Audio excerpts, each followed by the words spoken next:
All right, I'm William. Thanks for watching News 24. Here's a look at the latest on Tropical Storm Erin for you. Continues to pretty much hold her own, but we now have brand new computer models in. This first one here is the GFS computer model that we're looking at, and this one is pretty reliable, and it has shifted a little bit westward there towards the end because the storm is weaker than anticipated.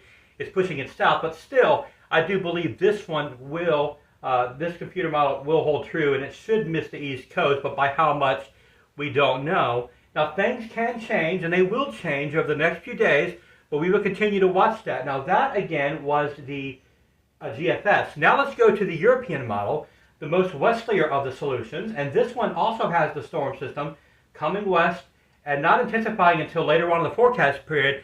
That would push it further south towards Puerto Rico and San Andres and the Bahamas, and then moving a little bit closer to the U.S., mainly the Carolinas, where they could get brushed by the western edge of the storm.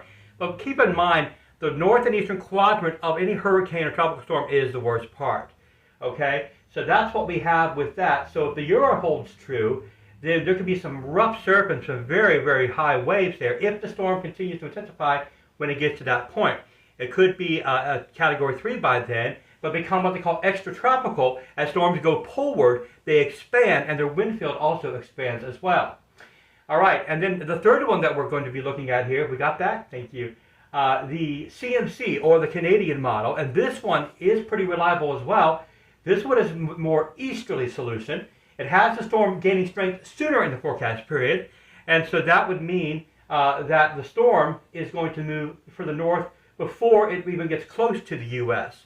So that's something that we're going to be watching as well throughout the days ahead. This still is 7 to 8 days away from making any kind of landfall as well. Finally, we've got the Icon, which is a semi-reliable one, and this one is the southerlier one of the solutions. And this one has a storm coming further to the south and not intensifying much at all until it gets north of the Bahamas. You can see that, and that's why it's forecasting more of a westward movement, but it stops here at the 72-hour mark. We got to get new model runs in. So you get the idea. Still, we think that this is going to miss the East Coast, but how close will it get? That's anyone's guess, but I will be here for you, and we will keep you posted with the latest on Tropical Storm, soon to be Hurricane Erin. I'm William, News 24.